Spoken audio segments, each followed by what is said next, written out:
And since they hatched 2 days ago, he's taken them under his wing. Just like Dad's, their huge, splayed toes spread their weight over a large surface area, so they can almost walk on water.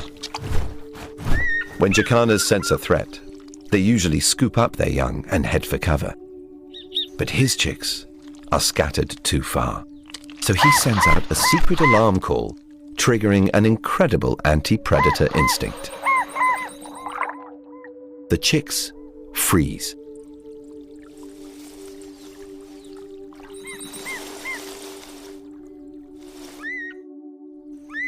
All Dad can do is hope they keep as still as possible.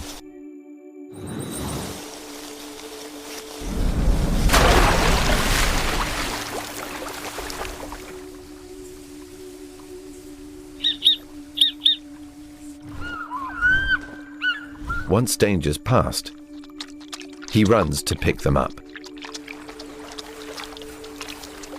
But one of his chicks is still missing, still frozen.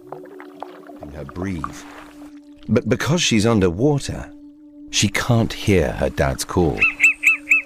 Finally, Dad's call is close enough to be heard, and the chick moves towards it. All back together.